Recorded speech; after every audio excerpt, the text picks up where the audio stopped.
Welcome back to the PPMC podcast. I'm your host, Kill Rupert Murdoch. And for those who don't know, PPMC stands for the Poor People's Media Campaign. Today we want to introduce our audio bootlegs, reminiscent back to when we were just a website and we were uploading books illegally for people to read. As an anti-capitalist organization, as an anti-statist organization, most of the writers that we are going to present are also anti-capitalist, anti-statist, and with that regards, we feel that they would not mind at all that we would be doing that. So with that being said, hope you enjoyed this reading. Thanks. Preaching Peace is a Crime. Regeneración, September 17, 1910, translated by Chaz Buffet. Pale and shaky, eyes darting from side to side, lips trembling, a man, dragging his feet as if they were made of lead, stumbles his way through the crowd to the podium. Fear is going to speak. He preaches the philosophy of four-footed beast. Peace is good, he says. Peace is a great good. Life is sweet and agreeable, he continues. Let us care well then for life.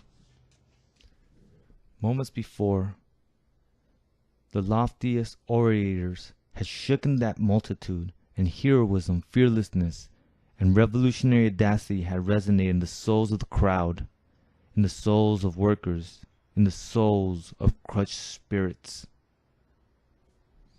who at the cry of rebellion had felt rise within the most hidden corners of their beings the eagerness of heroes, the courage of the valiant. One more cry and these slaves would have angrily thrown off the burden which keeps them in subjection more effectively than the prison and the scaffold. Respect for those above them. But fear becomes manifest and speaks. Its words pass over their heads like the winds of winter, and their enthusiasm dims.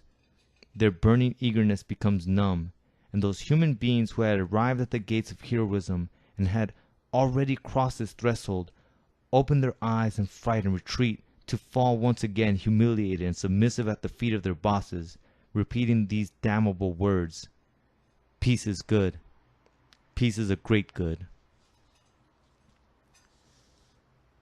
This is the history of all human efforts toward attaining freedom and happiness. Put your life and well-being at risk, says the apostle. The slaves stand straighter and listen. The living words of the apostle fall upon their saddened souls like a healing salve. It's consoling to know that everyone, simply by the fact of being born, has the right to live and to be happy. We aren't happy. It's because someone has put obstacles in the way of being happy. And the apostle speaks then of the boss, of the priest, of the soldier, of the ruler. These have weighed down the workers since the appearance of the first thief who said, "This piece of earth is mine." And since then, they have capriciously weighed down human intelligence, frightening some with the specter of hell and terrorizing others with the fear of jail and death. From this derives the devout respect for the powerful, respect for the priest who treats workers like brutes, respect for the soldier who kills, respect for the ruler who oppresses, respect for the boss who lives off the labor of the dispossessed.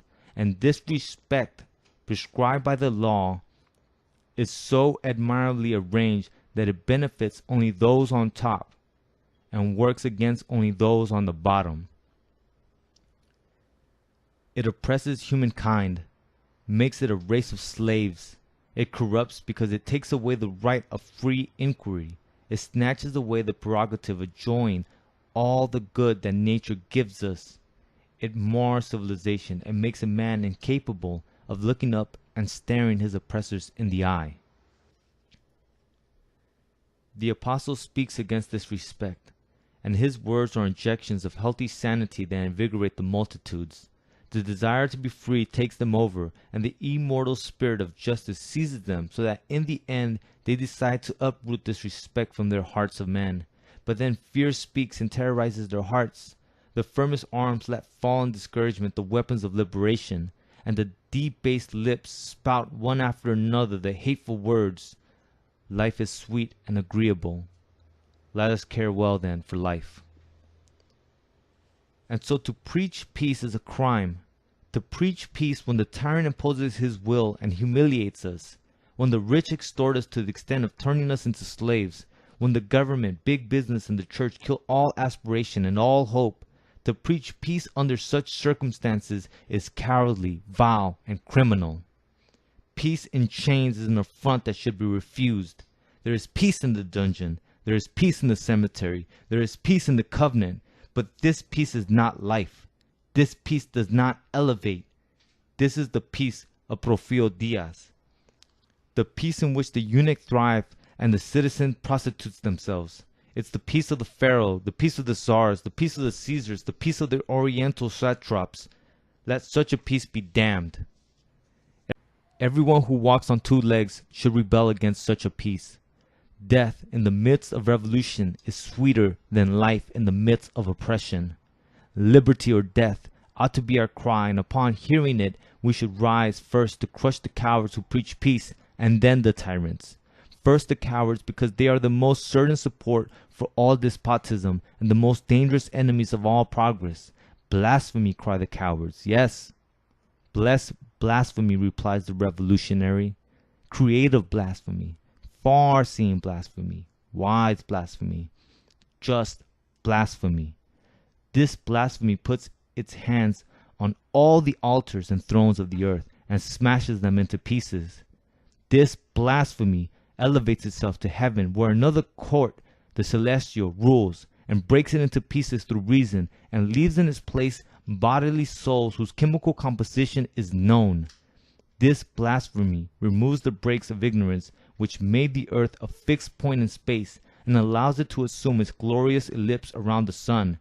And this blasphemy seizes the lightning of Jove and reduces it to electricity in Layden's jars. And this tireless and audacious blasphemy, after reaching into the heavens and dethroning gods, after unchaining the blind forces of nature, after having exposed the fraud of divine right of the kings of earth, after having searched the seas to find the original protoplasm, or the tiniest root of the zoological tree whose most attractive fruit is the human being, rises calmly, with the august serenity of science, to ask of capital this simple question: why do you rule? Revolutionary workers cultivate this respect